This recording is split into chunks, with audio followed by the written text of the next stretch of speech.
Bonsoir à tous et bienvenue sur la chaîne de l'Hexamone Crypto. Nous sommes toujours le lundi 25 novembre 2024, il est 18h45. On va faire un point, c'est un flash spécial parce qu'on va regarder que la situation du Bitcoin est en train de changer. Excusez-moi pour la qualité du micro au passage, je suis dans la voiture, c'est la première fois de ma vie que je fais une vidéo dans la voiture.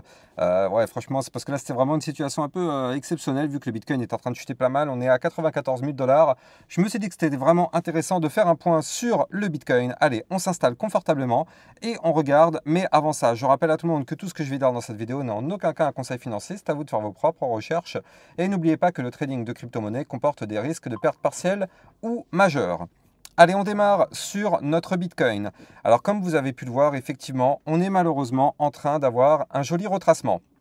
Alors, c'est vrai, à partir du moment où de toute façon, on a eu le rejet quasiment à la porte d'entrée des 100K, effectivement, on pouvait se douter qu'on allait avoir un retracement plus ou moins prononcé. Alors, est-ce que c'est la fin du monde? Je le dis tout de suite, non, c'est pas du tout la fin du monde. C'est tout à fait normal et tout à fait logique que la porte des 100K soit une porte pour l'instant très dure à franchir. Donc, on a eu effectivement ce rejet. Mais actuellement, on est juste en train de faire un retracement tout à fait sain et j'ai envie de dire franchement tout à fait aussi anticipé quand on voit qu'effectivement on a enfin cette divergence baissière qui commence à se valider. Vous le voyez ici, ça fait déjà plusieurs semaines que moi je vous parle, enfin j'exagère peut-être semaines, quoique quand même, plusieurs semaines que je vous parle qu'effectivement on avait une divergence baissière sur le Bitcoin avec le fait qu'on faisait des points hauts de plus en plus hauts du côté du cours, comme vous pouvez le voir ici, les points hauts sont de plus en plus hauts, par contre du côté du RSI, les points hauts sont de plus en plus bas. Donc ça, on savait que c'était une divergence baissière et donc on savait aussi que si on n'arrivait pas à casser les 100K, il y avait de fortes chances de former un double top du côté, effectivement, du RSI. Et ça, on le sait malheureusement, c'est quelque chose qui est plutôt baissier. Alors, on avait un espoir avec le support des 98 018 $. Comme vous pouvez le voir, ce support, malheureusement, n'a pas réussi à breaker. Et on a eu quand même un deuxième espoir. Cet espoir, c'est le support des 95 776. Donc là, à l'heure qu'il est, on est en train de tenter sa cassure. Encore une fois, j'insiste, à l'heure qu'il est, la journée se termine dans 6h11. Donc pour l'instant, tout va bien. Ce n'est pas encore une cassure validée. Mais on va voir où est-ce qu'on clôture. Si on clôture au-dessus des 95 776, et bien dans ce cas-là, ça nous laisse un espoir pour de nouveau aller casser les 100K. Si on perd ce niveau clé, et bien évidemment, on pourrait avoir un retracement, cette fois-ci un peu plus prononcé, sur le Bitcoin et les altcoins. Donc, prudence. Soyons encore plus prudents maintenant que jamais. J'ai envie de dire, faites extrêmement attention. Parce que là, il n'y a pas moins d'une heure, j'ai vu des vidéos passer sur YouTube avec des choses hyper bullish, des fois 10, des fois 20 ou je ne sais plus trop quoi. Faites extrêmement attention par pitié, je le dirai 1 milliard de fois. Faites extrêmement attention avec ça. Ne soyons pas naïfs. Pour l'instant, on a un Bitcoin qui est en train de retracer. On sait que les altcoins subissent instantanément dès que le Bitcoin retrace. Alors effectivement, sur ma chaîne YouTube, il n'y a pas de souci. Quand il y aura des belles positions à prendre sur des crypto-pépites, vous le savez, on le fait, on le cherche à chaque fois et on découvre des belles pépites. Mais là, en tout cas, pour l'instant, place au retracement, place au bain de sang parce qu'effectivement, on a un Bitcoin qui chute ne serait-ce que de 2%. C'est du -6, -10 sur les altcoins. Ça fait très mal. Donc bon, pour l'instant, soyons extrêmement prudents plus que jamais. Maintenant, est-ce que c'est grave?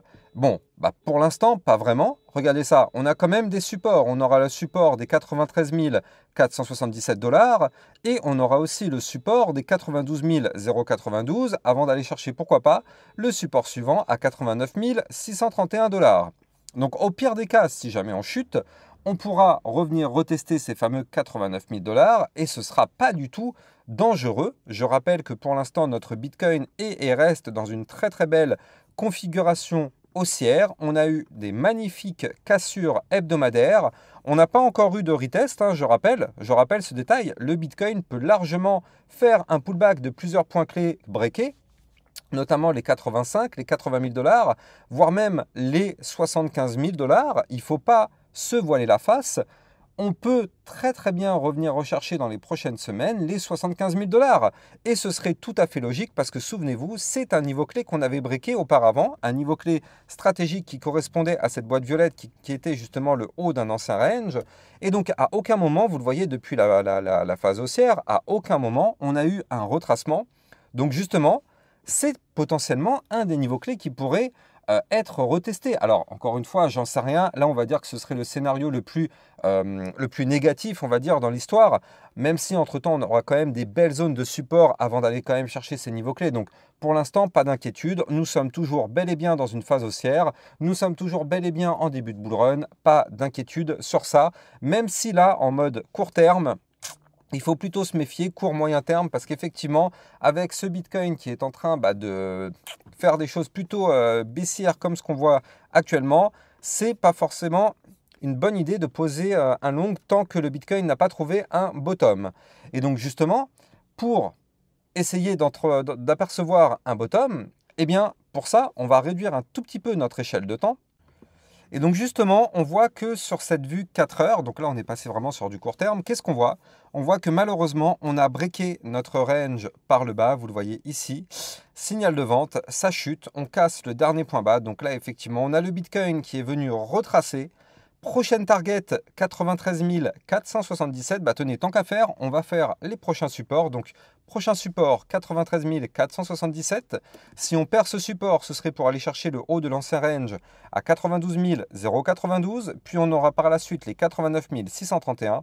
Puis, si on perd ces niveaux clés, on ira chercher le bas du range à 86 673 $. Donc, pour l'instant, encore une fois, on n'y est pas encore. Mais il faut rester prudent parce qu'en plus de ça, vous le voyez, c'était plutôt une situation un petit peu compressée du côté des bandes de Bollinger. Donc effectivement, le mouvement, il n'est peut-être pas forcément terminé. En tout cas, pour le moment, on n'a pas encore trouvé de bottom sur le Bitcoin. Quand je dis un bottom, c'est par exemple pour faire une sorte de figure comme ceci pour se relancer, ou bien faire une sorte de tasse avec une anse, ou quelque chose du style. Mais en tout cas, pour le moment, on n'a aucune information, on n'est même pas sur des supports, donc il n'y a strictement rien à l'heure qu'il est, qui nous indique un retournement de tendance à la hausse sur le Bitcoin. C'est pour ça que j'insiste sur une prudence extrême à avoir sur le secteur crypto-monnaie. Alors oui, effectivement, il y en a qui pourraient y voir une belle opportunité pour racheter du Bitcoin. Moi, je pense qu'effectivement, oui, toute chute est intéressante, mais pas quand c'est aussi haut. Je pense qu'effectivement, ça pourrait être intéressant, pourquoi pas, de tenter une reprise de position sur le Bitcoin si on revient rechercher des points beaucoup plus bas et non pas aux 90 000 $. Ça reste encore extrêmement haut. Ça pourrait être effectivement intéressant dans la zone des 80. Allez, entre les 75 et les 80, effectivement, ce sera une très belle zone pour pourquoi pas reprendre une position sur le Bitcoin. Mais je pense que prendre une position actuellement dans les 90 000 $, ça semble quand même compliqué. Quand même, on est extrêmement haut et on a cette divergence baissière et ce double top RSI qui pourrait nous indiquer une chute un peu plus prononcée. Donc, prudence, encore une fois, voilà, ce sera le maître mot de cette vidéo, prudence. Allez, on va en profiter au passage pour faire un petit point sur l'Ethereum, malheureusement, qui est en train, de toute façon, comme toutes les crypto-monnaies du marché, l'Ethereum qui suit le Bitcoin. Et là, on voit qu'effectivement, on a un Ethereum qui n'arrive pas à casser sa résistance, les 3434 $. On a fait une pointe un peu plus tôt dans la journée.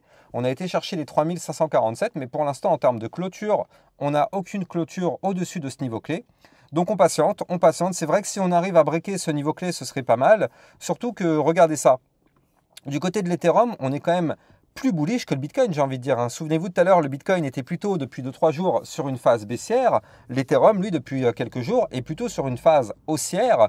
Donc là, ça fait plaisir de voir que l'Ethereum commence entre guillemets à surperformer le Bitcoin. Alors c'est un bien grand mot, bien évidemment. On ne peut pas encore parler à l'heure qu'il est de surperformance. Mais en tout cas, on voit que l'Ethereum est en train de pousser à la hausse. Et ça fait plaisir. Et donc, tant que l'Ethereum pousse à la hausse, alors effectivement, ça pourrait nous permettre d'avoir, pourquoi pas, des choses intéressantes à aller chercher sur les altcoins. Mais pour l'instant, il faut toujours surveiller le Bitcoin. Ça reste toujours, lui, le maître des crypto-monnaies. Tant que le Bitcoin n'aura pas repris une position, une configuration haussière, il sera très difficile d'envisager de belles choses pour les altcoins, en tout cas pour l'instant. Maintenant, l'Ethereum, on ne va pas se mentir, si jamais on arrive à breaker les 3434 $, alors dans ce cas-là, ce serait pour aller chercher le haut du range à 3647 et pourquoi pas tenter la cassure de ce range par le haut pour aller chercher la ligne de tendance baissière long terme à 3790. Et si on break ce niveau clé, ce serait pour aller chercher, pourquoi pas, les 3984 ou encore les 4084. Alors, on va faire un petit point sur une crypto. Ça fait un petit moment, on ne l'avait pas analysé, la crypto Optimism. Et donc, Pourquoi je vous parle de cette crypto? Parce qu'il y a quelques jours, souvenez-vous, je vous l'avais donnée en crypto pépite. Et donc, je vous avais dit qu'il fallait la surveiller. Alors, elle s'est mise à breaker, hein, effectivement. Donc là, maintenant, voilà, on a déjà eu la poussée haussière. On avait formé ici un magnifique double bottom. Alors, on va regarder ensemble si on a été chercher la target de ce pattern. Là, du coup, effectivement, la target du pattern, eh bien, on n'a pas tout à fait été la chercher. Parce que la target du pattern, c'était d'aller chercher les 2,5235. Avant de continuer, je rappelle que vous pouvez me suivre sur Twitter pour recevoir toutes les news, toutes les actualités, tout ce qu'il faut savoir sur l'environnement crypto-monnaie. Et n'oubliez pas aussi que là, jusqu'à demain soir, il y a une offre sur le Club Lexa Rocket. Vous avez le code promo Black Friday 30, regardez, il est écrit ici. Et avec ce code promo, ça vous permet d'avoir 30% de remise sur votre abonnement. C'est jusqu'à demain soir, donc n'hésitez pas à taper dedans si vous n'avez pas encore utilisé ça. Faites-le. Et donc retournons, vous avez bien sûr le lien en description de cette vidéo. Retournons dans notre analyse technique. Alors effectivement, la crypto Optimism, elle s'est mise à péter. Donc ça, c'est plutôt bien. De toute façon, on l'avait largement anticipé dans les vidéos concernant les pépites que je vous avais fait il y a quelques jours. Et donc là, on voit qu'en termes de situation, on est plutôt pas mal parce que regardez ça. On n'est même pas encore entré dans la zone de potentiel retracement. Cette zone de potentiel retracement est la suivante. Donc, c'est le rectangle violet que je viens de vous dessiner à l'écran. Donc là, on voit qu'on en est encore loin. Donc, il est vrai que la crypto Optimism qu'on avait déjà anticipé, ok, elle a breaké. Mais en tout cas, pour ceux qui sont dans la fusée, il y a encore de la place pour aller chercher des points plus hauts. Notamment, pourquoi pas aller chercher ici les 2,6414 ou encore pourquoi pas aller chercher la résistance des 3,0280 ou encore pourquoi pas les 3,5592. Ce sont des niveaux clés à aller chercher avant un potentiel retracement. Donc effectivement, ceux qui sont dans la fusée, profitez-en. Alors bien sûr, la règle, c'est de ne pas oublier de récupérer des profits par palier. Hein. Vous le savez, c'est bien quand ça pousse. Qu'on soit long terme ou court terme, la stratégie reste la même. Quand ça pump, on prend toujours des profits. Peu importe combien on en prend, qu'on prenne tout ou partie, c'est pareil. Là, si par exemple on vise le très long terme sur cette crypto, eh bien ok, mais elle a quand même fait, regardez ça, elle a quand même fait un plus 28%. Ce serait dommage de laisser quand même un petit peu, enfin moi en tout cas c'est mon point de vue. Moi personnellement, j'ai pris déjà une partie de mes profits, même si je vise le long terme. Ça ne m'empêche pas d'assurer des profits et au moins je suis sûr et certain de ne pas me faire avoir. Je vais vous expliquer pourquoi c'est ma stratégie. Lors du précédent bull run, eh bien en fait effectivement j'avais eu un joli wallet. C'est vrai que j'avais eu des belles performances et en fait à chaque fois je me disais tous les jours non mais c'est bon, ça va faire un x10, ça va faire un x10, comme ce que la plupart des youtubeurs nous font croire, sauf qu'en réalité au bout d'un moment non. En fait on n'a pas ce fameux x10 que tout le monde attend et pire que ça on a le retracement, donc c'est dommage d'avoir des profits et au final de ne pas les avoir sécurisés.